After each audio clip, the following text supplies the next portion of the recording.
Hola, ¿cómo estás? Eh, Bien, muy bien. Les presento a Tina. Tina Pitt es una performista colombiana en el cual es no binaria, entonces no se puede decir si es Tina, Jorge, lo que sea, pero en esta entrevista voy a llamarla como Tina. Eh, Listo. bueno, Tina, iniciemos como una pequeña introducción. Cuéntanos cómo llegó al mundo del performance y desde qué punto de vista, un pequeño resumen de cómo fue el proceso de creación de ese artista performático y el interés principal de actuar en performance. Pues, pues yo vengo del teatro, o sea, casi siempre mi inclinación fue, cuando pensaba en arte, hacía era teatro, desde muy pequeñita en el colegio, desde los 8 años, y había una tendencia también a hacer personajes femeninos, entonces siempre hice, de Hansel y Gretel hacía Gretel, de la Cenicienta hacía la Cenicienta. Y bueno, había como una cuestión allí, como una inclinación hacia los personajes femeninos. No me gustaban los personajes masculinos y eso tiene que ver con una historia muchísimo más larga que no vamos a retomar en este momento. Bueno, eso Pero será para una próxima podcast, para, para otro próximo para otra podcast cosa. podríamos retomar esa historia, creo yo. Pero entonces viene de ahí, entonces yo empecé a hacer teatro de manera independiente o de manera amateur, digámoslo así. Entonces cada vez se volvió un poco más serio el tema de hacer teatro hasta que ya pertenecía a un grupo profesional, pero que estaba como muy enfocado en el tema, no enfocado en el tema, pero sí los actores no éramos personas que provenientes de la academia y éramos personas con unas búsquedas identitarias relacionadas un poco con esta cuestión del no binarismo. Entonces, digamos que ahí eso comenzó a cocinarse, se comenzaron a cocinar varias cosas. El teatro es una cuestión que es muy Haz un complicada. brexito pequeño y explica un segundito qué es no binario para ubicar un poco al público que no está enterado, y creo que es importante que a las personas que estén viendo el video puedan Pues, entender. ok, cada identidad tiene su componente político, ¿cierto? Entonces, digamos que ser un hombre tiene su componente político, su componente de privilegio, su componente histórico. Ser mujer también tiene su componente político, pero entonces, digamos que para algunas personas políticamente las identidades femeninas y masculinas, o que nos cataloguen, nos categoricen, nos registran, nos reprimen, nos enuncien por las únicas dos posibilidades que establece el sistema patriarcal, pues no nos gusta. Entonces queremos de cierta manera romper con esa digamos, predisposición basada en la norma o en la heteronorma, en la biología, en la historia, y enunciarse como no binario es como decir, no, espérese un momentico, no sabemos qué hay para mí es, no sabemos qué hay más allá de esto, pero necesariamente tenemos que crear posibilidades que se liberen un poco de estos poderes o el poder que cada categoría, digamos, le ejercen o ejerce. Entonces, es como y también proviene un poco de la incomodidad, digamos, de cada uno de nosotros desde muy pequeños, sentirnos fuera un poco de la norma. Entonces, es como primero como una cuestión, no lo llamemos natural porque es una cuestión horrible para referirse a las cuestiones identitarias, pero sí podríamos decirle como es una cuestión porque, digamos, tu cuerpo, tu espíritu, tu ser y tu forma de expresarte no encaja necesariamente en dos categorías, en una masculina asociada al pene y en una femenina asociada hacia los órganos sexuales. Entonces es básicamente como una postura política que después se vuelve postura política, pero al principio es como una incomodidad, es como un pequeño malestar en el cuerpo y en la forma en que debemos construirnos, enunciarnos, performar como personas. Entonces, básicamente como eso un poco es lo no binario, una resistencia, ¿sí? Perfecto, bueno, continúa, vamos continuando con el tema. Ok, Bueno, entonces, creo que decía, pues estaba haciendo teatro, nosotros veníamos yo haciendo personajes femeninos y aparte de todo éramos personas, digamos, abiertamente no heterosexuales, entonces eso nos restringía muchísimo hace 10 o 12 años, en el 2015, en el 2005. Hace 15 años, pues estábamos primero muy jóvenes y segundo, esto de tema del género todavía no estaba tan en boga, entonces se nos catalogaba como, o se nos menospreciaba por el hecho de interpretar roles femeninos. No estábamos en Japón para decir que hacíamos buto y ninguno de nosotros provenía de una academia, entonces no se nos consideraba actores.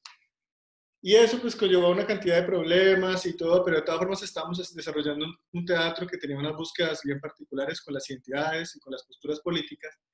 Entonces eso, como es lo que decía ahorita, comenzó a cocinarse, pero me aburrí muchísimo del teatro porque el teatro necesita mucha parafernalia, necesita más personas, necesita un teatro, necesita más, necesita, es una inversión de dinero, de tiempo y de construir con varias personas que después se vuelve un poco desgastante. Entonces cuando me fui a vivir a Bogotá, me fui a vivir solo y me separé de mi grupo de teatro y necesitaba empezar a hacer algo artísticamente, pero no quería volver al teatro y no me quería volver a meter con ninguna compañía, ni hacer grupo, ni nada. Entonces me di cuenta que la única alternativa que tenía era lo que ya venía haciendo antes en la calle, en Cali, que empecé, era tenía mi cuerpo y un texto, tenía mi cuerpo y algo que decir. Entonces creo que orgánicamente me he ido dando cuenta que podía hacer algo que si fuera artístico, expresarme artísticamente, que no tuviera que ser teatro. Y que también no me restringiera, porque el teatro te restringe hacia un guión muy restrictivo, hacia algo que se repite todo el tiempo, hacia una estructura un poco rígida. En cambio, la calle, en ese momento yo hacía calle, me permitía hacer cosas que me generaban riesgo, que me generaban eh, novedad y que no necesariamente tenía que ser algo que yo supiera a dónde me iba a llevar. Entonces ahí fue como que empezó toda esta búsqueda o la llegada a la performance. Y eso también como que al mismo tiempo también me di cuenta que yo no quería performar como hombre, sino como quería crear unas posibilidades adicionales a mi cuerpo, que yo le llamo una, una disociación simbiótica, y es comenzar a dividirme en algunas otras, o dividirme no para restringirme, sino dividirme para multiplicarme, como cuando cuando la célula se divide y se multiplica, pero en un solo cuerpo. Entonces me di cuenta que podía utilizar lo masculino, lo femenino, lo no binario, todo dentro de mi cuerpo, eso me podía dar posibilidades para expandirme, más no para restringirme. Entonces, esas cosas confluyeron en ese momento y pues dije, bueno, esto se llama performance. Yo nunca, no, antes de que me dijeran que era performancero, pues yo nunca me enuncié como tal, me enunciaba como, como travesti, cabaretera, actriz, porque tenía mucho respeto del performance, pero pues eventualmente la gente comenzó a decir, ah, usted hace performance. Ya todo se volvió performance. Una pregunta un poco polémica, Pete. ¿Usted cree que lo queer o el proceso de travesti, de cabaret, para darse estatus se camufla en el performance artístico? No entendí como muy bien la pregunta. De nuevo, ¿usted cree que, digamos, esos procesos artísticos que estaban ocultos en la sociedad, que es el cabaret, el bar de travesti, para dar un estatus de importancia, eh, usan las artes plásticas, en ese lado, el performance, el estatus de performance, para, para subir de categoría el fenómeno? ¿Cómo usted lo considera? Es algo polémico, ¿no? Quiero discutir No, un yo poco, aprovechar considero que, esta oportunidad. Discutir. considero que es al revés. O sea,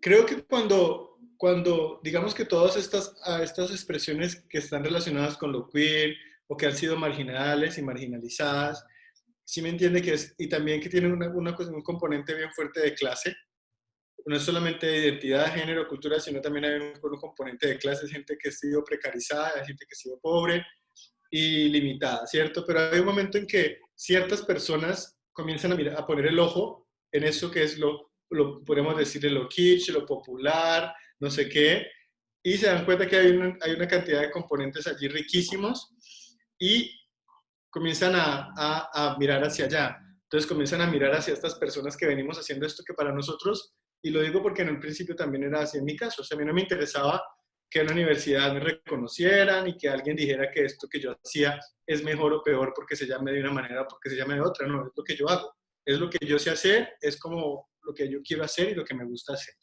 Siempre lo vi así, digamos que en los años 70, 80, Madonna marcó eso en definitivo, que es coger lo queer y volverlo realmente popular y materializarlo en sus coreografías, en la música.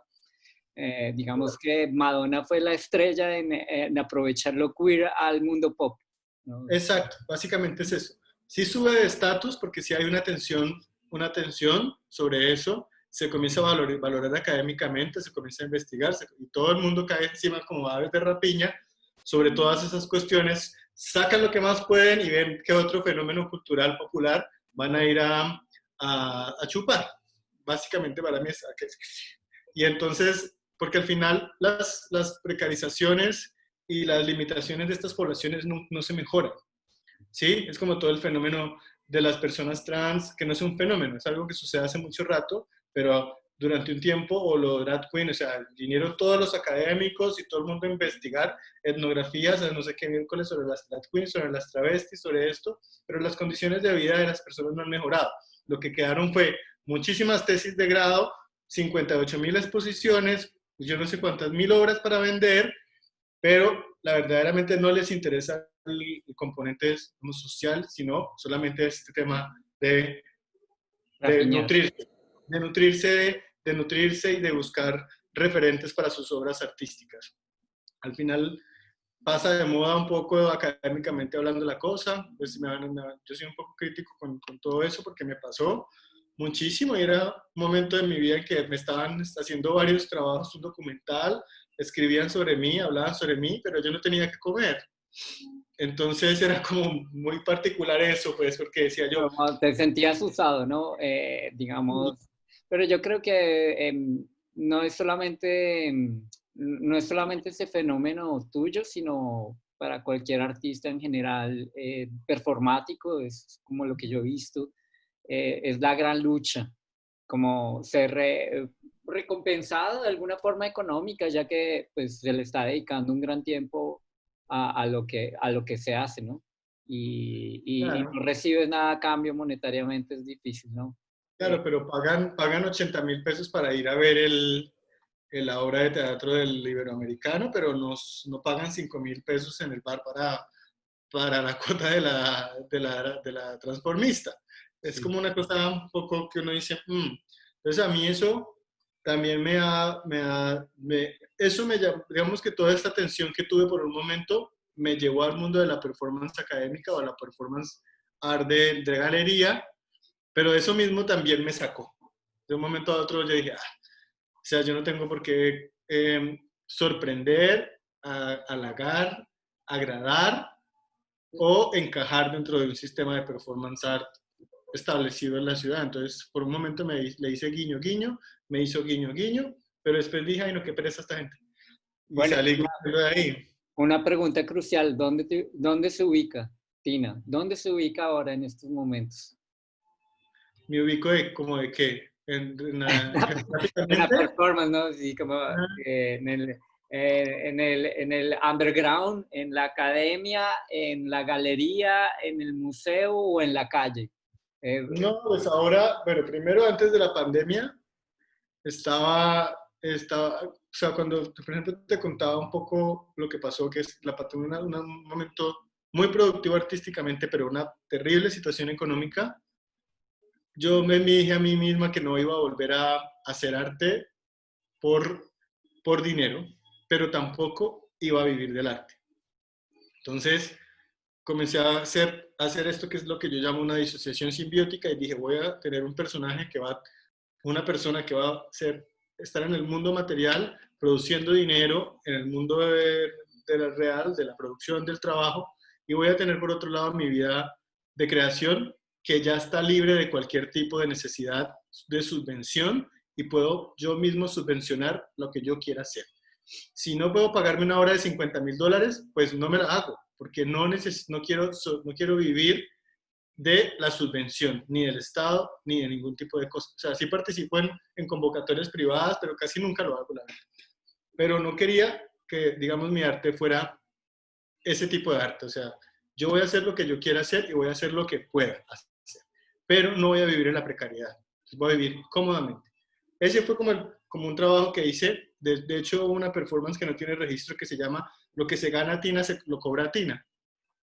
Que fue la única vez que fui a cobrar una cuenta de cobro como Tina Pet. Me fui por toda la calle Séptima, me vestí y todo y llegué al lugar donde tenía que cobrar y me fui al banco a cobrar. Hice todo es como pero era una performance que no se anunciaba, era una performance para mí. O sea, era algo para mí como un acto diciéndome, vas a cobrar lo que tú te ganes, mientras tanto vamos a gestionar los recursos para que puedas hacer y podamos hacer todas las cosas que queramos hacer, siempre y cuando nos lo permita lo económico. El talento y lo económico, y el tiempo y la vida. Entonces, básicamente era eso. Ahora, yo hice durante mucho tiempo performance, volví a pasar como al cabaret, hice unos cuantos performances, volví a pasar al cabaret, y ya después me volví como a acciones mucho más sencillas que no tienen tanto de promoción, no van con la galería, simplemente son cosas que digo, voy a hacer tal cosa en tal parte, voy, lo hago, me vieron 2, 3, 5, perfecto, a veces no hay registro, pero simplemente hago y eso ya para mí es suficiente. Tal vez por eso el material de mi trabajo a veces es de muy mala calidad y juntado de Pepito Pérez que publicó la foto en su Facebook y alguien conoce a Pepito Pérez y me etiqueta y yo saco esa foto de allá y digo, esto fue una performance y esto fue lo que quedó, una foto y este personaje escribió algo, dijo, ve, está loca o ay, mira qué genial o cualquier cosa. Eso sucede, eso es lo que hago un poco ahora y me estoy concentrado en la poesía, al menos por pandemia, la poesía y los en vivos. Bueno, bueno. ¿Quisiera mostrar alguno de sus trabajos que considere relevantes para usted y hablar un poco de la construcción de la obra? O sea, sobre la partitura en sí de la obra. Pues mira que cuando yo empecé haciendo cabaret y haciendo como unos cabarets, ¿cierto? O sea, eran unos cabarets, entonces lo que yo hacía básicamente era, por ejemplo, este video o sea, te voy a mostrar cosas que yo hacía, por ejemplo, cuando empecé a hacer performance cabaret. Voy a bajarle un poquito. Entonces yo creaba fondos de video que se volvían yo no tenía posibilidad de ir a lugares muy bonitos, ni quería estar en teatros, quería andar con Tienes mi video. que colocar, compartir pantalla porque no estamos viendo. Este, ¿ya? Sí, sí, ya. Es perfecto. Listo. Ah, Entonces les contaba que estos eran como mis performances al principio. Era un fondo de video que yo editaba con una canción y me lo llevaba para alguna parte, pero entonces siempre había como un componente improvisado y un componente político, o sea, como que sacaba el lip sync un poco del show. Esto es en la Valenzuela y Kleiner, un día horrible, sí, yo que yo estuve ahí llovía. personalmente. Estuve ahí, me acuerdo perfectamente. Esto era como el principio, ¿cierto? De un grupo, de un colectivo en el que participé que se llamaba Cabaret Transgermania con Andrea Barragán. Entonces, básicamente hacíamos unos shows en calle. Esto era show para calle, show para lugar no convencional. Tuve uno que era cabaret a la casa, era que yo le iba a su casa y le hacía cabaret. Entonces había una cuestión pedagógica aquí mía era como el show, pero con la excusa de que yo después hablaba y daba mis opiniones respecto a varios temas y experiencias de vida. Pero esto estaba relacionado mucho con el cabaret. Hice un cabaret post-porno que se llama Una mujer inconveniente, que este video pues ha estado dando horror hace muchos años, todavía sorprende. Es un video que habla un poco sobre la sexualidad y cómo las limitaciones de a partir de la sexualidad, cómo nos juzgan. Entonces es un cabaret que tiene un pedacito un poco icónico, que es el culo hablante. Aquí está, vamos a ver. Tuve mi rato pospornográfico, que fue muy divertido.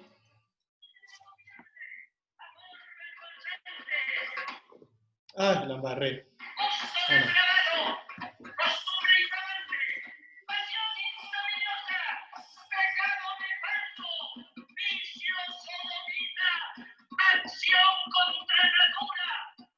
Entonces esto fue como la primera etapa, pero lo queer todavía no estaba tan de moda, tan en boga y nos costaba mucho trabajo, o sea, era muy complicado. Nosotros podíamos crear 7 videos para un cabaret y resulta que no llegaba nadie o les parecía que esto era muy simple, entonces en ese momento nos separamos con mi compañera, que nos cansamos un poco como de este menosprecio porque éramos maricones o lesbianas y todo esto. Y entonces yo dije, bueno, voy a hacer performance art. Voy a decirles, demostrarles que yo también puedo hacer una performance interesante. Una performance de museo, de galería, que tenga toda esa cosa. Entonces me inventé una cosa que se llamaba los 4 elementos. Entonces tampoco quería que fuera mierda, o sea, quería que me costara. Entonces yo dije, bueno, es mi cuerpo, yo no quiero hablar como lo hablan muchos de los performances que yo veo, que hacen una obra, pero no los atraviesa el cuerpo. Entonces yo hice 3 obras, eran 4, me falta una, no la he hecho, en las que yo quiero sentir que mi cuerpo se pone en riesgo o que mi cuerpo se ve afectado. Entonces son 4 elementos: tierra, aire, fuego y agua. Entonces, pues por acá, tierra es una performance en la que hice con un taller de Nadia Granados, en la que me cae tierra hasta en la boca y se me llena la boca de tierra y después hay un suceso allí. Eso habla un poco sobre era un tema político, sobre ¿cómo se llaman estas tumbas donde meten toda la gente? Se me acaba de ir la palabra. ¿Dónde NNs? Sí, exacto. Entonces, aquí está un poco, esto es tierra, esto es en Ecuador.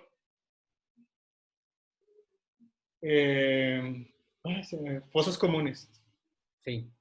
Entonces, pues, durante un tiempo trabajé este tema político que me interesaba, que eran las fosas comunes, y cómo a través de los elementos y los recursos naturales también se ejercían una cantidad de limitaciones, o sea, la tierra como recurso, como elemento, como recurso.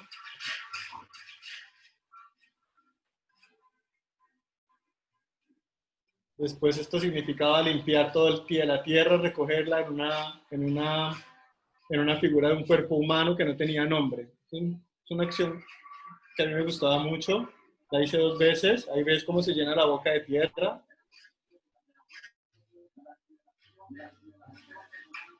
Esa es tierra.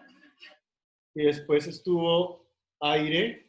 En el aire me cosían la boca. Esta era una especie de denuncia y autoflagelación por el tema de cómo los números, las palabras, los informes están llenos, están inflados de aire y la palabra pierde sentido. Tenía que ver con los derechos humanos. Como en los derechos y la Constitución está escrito todo eso, pero al final los derechos de las personas diversas, digámoslo así, siguen siendo violentados. O sea, por más que haya papel escrito, o sea, es aire. Esa fue la segunda, esta la hice en La Flaxo también en Ecuador y la hice en el parche aquí en Bogotá, lo repetí, pero en esta se me cose la boca, durante el ejercicio. Son estos 3 como cabarets de lo que yo te digo ya como para galería. Y después esta agua, que tiene que ver sobre la represión. Era un video performance, una instalación que tenía una coquita de un sensor y caía agua, y cuando se caía agua en ese sensor, el video bien proyectaba este video sobre la pantalla o sobre la gente. Entonces es un video en el que con una de esas máquinas de agua fuerte, pues se me escribe la palabra agua en la espalda, dolía como un hijo de puta, o sea, casi no resistí. Pero al final, bueno, aguantamos y son esos 3. Falta fuego, que no lo he terminado. Es una performance que no he terminado. Bueno, cuénteme un poco de cómo pensaría hacer el fuego, porque pues aquí hablamos un poco de partitura y como no está hecho, me interesa tocar ese tema. ¿Qué tiene pensado? Tengo varias imágenes, pero es una cosa que todavía no se me ha revelado. O sea, es como, estaba metiéndole como temas de purificación, pero también por un momento quería como un traje que se pudiera quemar, un traje que me permita o atravesar como por fuego, pero no lo tengo muy claro, Diego. Esa es una performance que quedó como, que quedó sin cerrar, porque pues han pasado demasiadas cosas después de eso. O sea, aquí estaba pensando de manera racional, en estos performances era una manera racional, pasa esto, sucede esto, lo motiva esto y tal. Pero después de eso ya no estoy pensando así, entonces ya no sé, ¿De no dónde sé partirlo?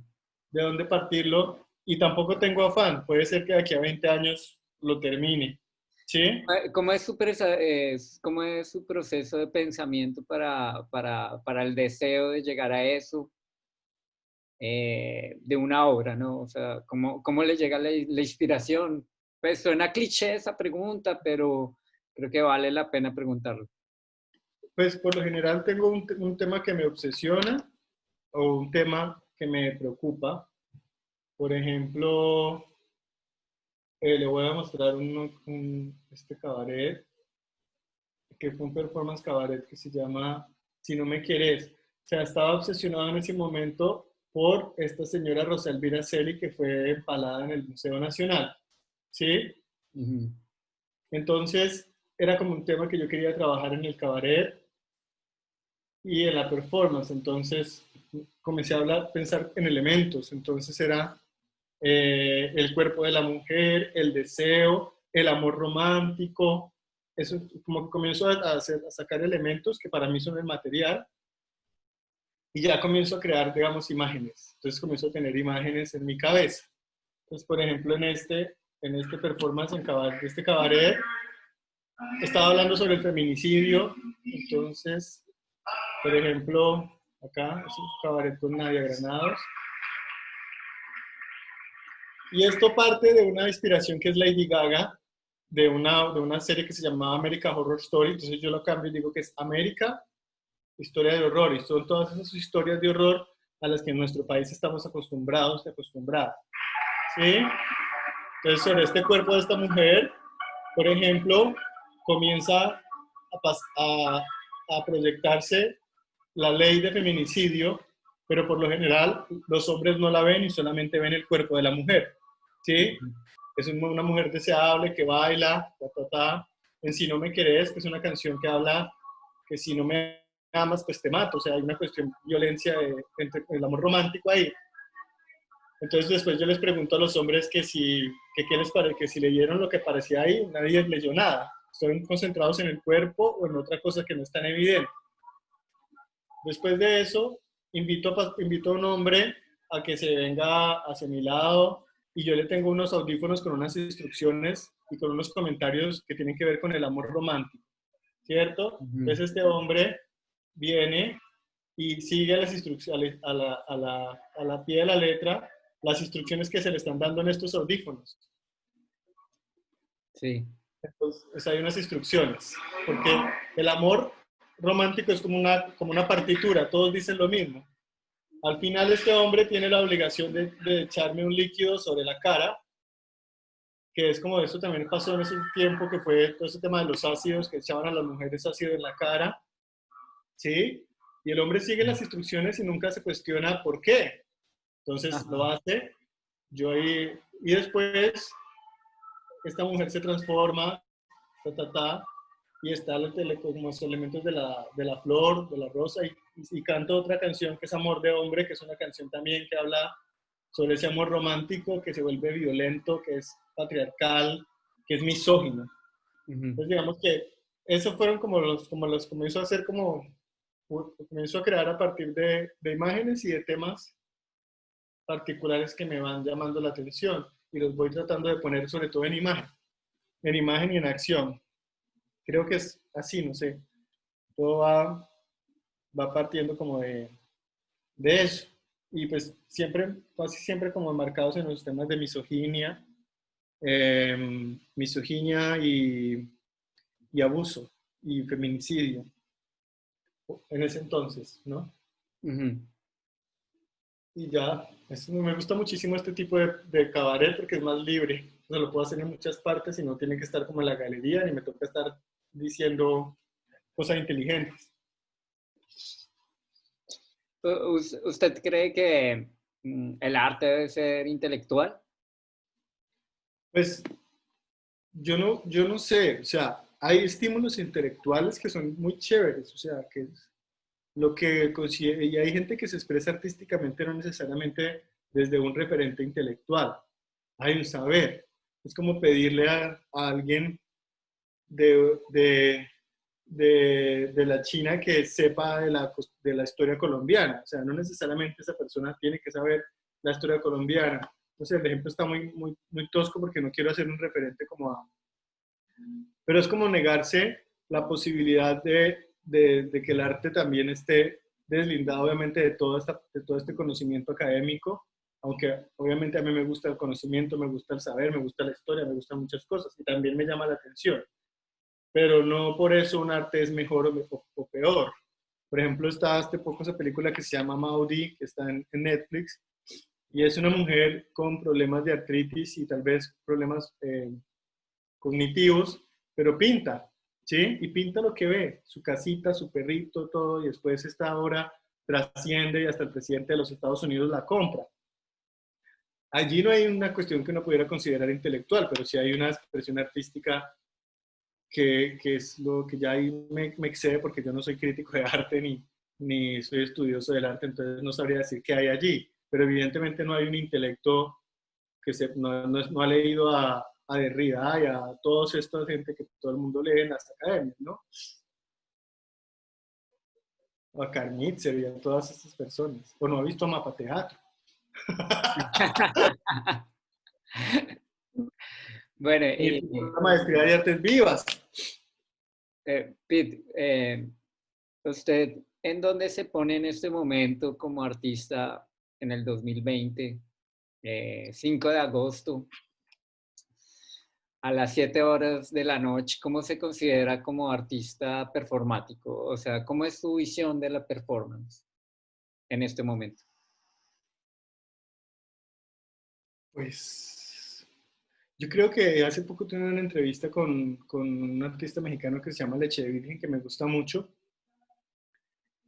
Y a mí me gusta, yo creo que soy un artista de performance, pero no soy un artista de performance art, soy un artista que le gusta utilizar diferentes medios para expresarse. Entonces, tengo capacidad para escribir, tengo capacidad para utilizar video, puedo tomar una foto, no soy fotógrafo, puedo hacer video, y todo eso lo puedo encajar. Tengo background en el teatro, o sea, todo eso son mis herramientas para crear las formas en que yo quiero expresar. Entonces, vemos que eso es lo que me gusta de mi posibilidad. Puedo ser un hombre, puedo ser una mujer, puedo ser Tina, no, puedo ser esto. O sea, hay una cantidad de cosas que me gustan de mi trabajo y es que tengo muchas posibilidades para hacer, desde dónde tomar, ¿sí? Y cuando no el video me gusta muchísimo, los medios digitales, entonces son más, casi todas esas cosas las junto para hacer lo que yo quiero hacer, lo que me gusta hacer, lo que me llama la atención. Cómo lo consideren los demás no me interesa, de hecho soy una artista muy desconocida en mundos académicos, pero muy conocida dentro de los mundos como del underground o de la gente de las redes sociales, ¿sí? Y mucha gente me admira y me sigue y mi carrera se ha creado por esos lares, pero en el mundo de la academia o del mundo del arte como institución, muy poco. Entonces, pues me considero como un artista muy libre de permitirme hacer y expresarme sin necesidad de tener que explicarme, básicamente. Es como eso lo que me gusta de mi Bueno, trabajo. muy- Y eventualmente, pues ahorita estoy concentrado en la poesía. El escenario me tiene con un poco de tedio en este momento y de miedo, pero pues yo supongo que después volveré a los escenarios. ¿por qué no despedirnos con una poesía suya? Ay, a ver, vamos a leer una poesía. Acá. Esto es poemarios. Poemarios, poemarios, poemarios. Acá. Puede Estamos ser la que más le llame la atención en este momento, la que más Ujú. le ha marcado en estos tiempos. Pues está a punto de salir, no sé si están viendo mi pantalla, está saliendo ahí el machote de mi poemario, que soy una bomba, no soy un poema, que está en este momento en revisión por varias personas. Para la, ahí está quién va a ser un prólogo. Entonces vamos a escoger como una al azar, a ver, acá. Mi computador hoy está teniendo vida propia, hace lo que quiere acá. Ir y volver, sucumbir, dejarse caer, añorar la estancia donde le evitó el recuerdo, cerrar los párpados y ver lo que los ojos ya no. Quieto. El final perpendicular no cae, pero es reflejo, una certeza amenazante, cortopunzante, suspendido como por aire, por una mano invisible que juega a inventar lo eterno. Em, bueno, ¿y alguna cosa más que quiera decirnos para finalizar? ¿Algún mensaje en general hacia los artistas performáticos, hacia el público, hacia quien lo esté viendo? No, no sabemos. Pues a mí sí hay algo que me, por ejemplo, cuando la gente hablamos como que de todas formas con la performance hay una cuestión y es que tras que estamos como a veces trabajando en un terreno, en el terreno en el que la gente no comprende lo que se está haciendo, ¿cierto? Y hay mucha gente que se queja de eso, como de, ay, es que yo no entiendo el arte de la performance, es que hacen cosas que yo no entiendo. A veces ni siquiera hay que entender, digo, yo le digo a mis amigos o a la gente que conozco, a veces hay que dejarse sentir y dejarse llevar.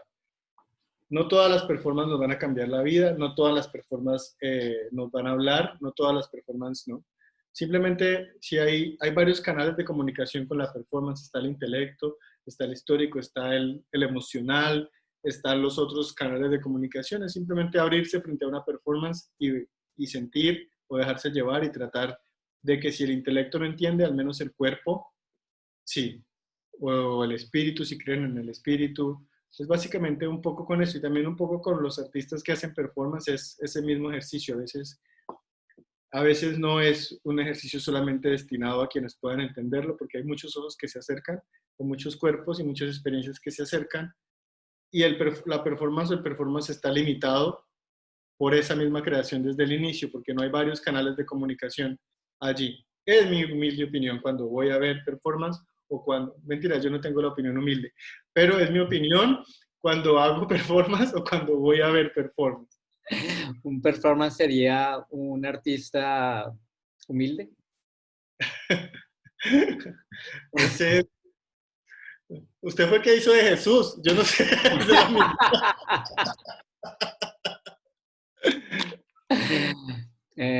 Su performance, me acuerdo que estaba vestido de Jesús y iba por la Nacional vendiendo sándwiches y con un letrero diciendo Jesús quiere estudiar artes vivas, ¿no? Obviamente con un chiste ahí medio académico también, medio, no sé, yo creo que el humor es muy importante en la performance, porque no Sí. reímos, ¿no? Uh-huh. La vida ya es como tan cruel que yo creo que la sátira es un buen elemento. A mí me gusta hacer reír a la gente cuando hago performance. Sí, me pasó en uno de los últimos, que lo hice con Nadia y con una artista que se llama Erika Ordosgoiti, y era una performance en la que todos estamos utilizando sangre, pero yo empecé y mi performance era, yo quería sacar sangre de mi cuerpo y ver cómo salía sangre de mi cuerpo y le había puesto un componente político y no sé qué, bla, bla. Pero la iniciación de ese performance era, que se llamaba Cadáver Exquisito, era mi miedo hacia las agujas quirúrgicas y yo quería que me sacaran sangre, me pusieran un catéter y saliera sangre y sobre el mapa de Colombia y yo quería ver, o sea, y claro, pues cuando empezó la performance yo comencé a cortar el mapa y toda la gente estaba muy, muy tensa. Y yo a través de la risa comencé a relajar a la gente, ellos no se imaginaban hacia dónde iba a ir eso. Entonces un tipo comenzó a decir, ay, lo mismo de siempre, una marica cortando un país, el país. Yo le dije así, y le dije como, ay, entonces a qué vino o algo así, no me acuerdo qué le dije. Entonces todo el mundo se rió y todo el mundo se relajó en ese momento y la comunicación y la energía, uff, fluyó. Ya cuando llegó el momento de del catéter, que la enfermera que me iba a canalizar estaba más asustada que yo. Antes de eso pasaron cosas supremamente complicadas, o sea, la performance pasa antes y después de que el público llega y se va. Pero fue chévere porque eso calmó a la gente. Cuando ya me hicieron el catéter y la sangre comenzó a fluir, la gente estaba un poquito más tranquila viendo cómo salía esa cantidad de sangre y sangre y sangre y sangre de mi cuerpo. Entonces, yo siempre hago como reír un poco a la gente y también porque me da paz a mí, me calma y me dice, bueno, esto me conecto. Así, Eh, y bueno, aprovechando ese momento, yo quiero hacer como un pequeño homenaje aquí. ¿Usted qué piensa de Lady Zunga que murió? ¿Qué legado le deja a usted como artista performático, yo creo que representativo de su ambiente? pues Lady Zunga y yo éramos amigas, como habrá tenido mil ella, pero desde que nos conocimos tenemos una relación bien particular, porque al principio me confundían, cuando yo llegué a Bogotá me confundían con Lady, y entonces yo ya la conocía de referente, pero yo la busqué, de hecho la busqué y le dije, mira, nos confunden, y me hice amigo de ella por eso, quería ser su amigo. Y ahí nos conectamos, ella decía que ya éramos clones, ella me contó este tema de la desidentificación, entonces éramos prácticamente como unos clones, pues yo era su clon, y eso comenzó a ser chévere. Yo participé en algunas de sus perfos y y ella estuvo en varias obras conmigo. Nos hicimos amigas y hablábamos mucho, nos queríamos mucho, yo la quería mucho. Teníamos una conexión onírica particular, yo creo que mucha gente la tenía con ella, no digo que yo sea especial, pero pues ella era una chamana, una bruja, en fin. Y ya hablábamos mucho, nos queríamos mucho. Cuando se murió hice esta perfo que se llamó Medium, Ujú. como ella se había cambiado el nombre al alfabeto, entonces yo me puse toda la ropa que tenía de ella, que heredé, hice una perfor que ella hacía, que hizo con Orlán, que era con un televisor y una pantalla en la que salían varios rostros. Lo que yo hice fue como invertirlo un poco y fue ponerme su rostro en la cara, un dispositivo en el sexo con una boca, con su boca, mientras una tatuadora me tatuaba su nombre en el brazo y la performance se llamaba Medium y era como, bueno, te fuiste, pero mantener como esa conexión ahí no como espiritual ni nada, sino de información, de data, que era lo que hablábamos nosotros un poco. Todo este tema de la información y volvernos información y dejar de ser un cuerpo y ser información y ser energía. No por el lado espiritual ni esas cosas, sino por el lado de la info, ¿sí? Como ser un canal de comunicación. Y ya, pues eso fue la historia con ella. Una buena amistad y la recuerdo todo el tiempo. La quise mucho y bueno, muchas experiencias con Lady. Yo estuve en sus performances de cambio de nombre, estuve en varios performances de Lady y bueno, también fue muy interesante verla performar también. Bueno, Tina, yo creo que por el momento que se nos acabó el tiempo, pero espero poder hacer como otra entrevista con otros temas más profundos más adelante. Quiero ver la evolución de su obra. Bueno, gracias. Bueno, muchas gracias por estar. Le agradezco. Bueno. ¿Yo cómo hago para parar esto? Parar.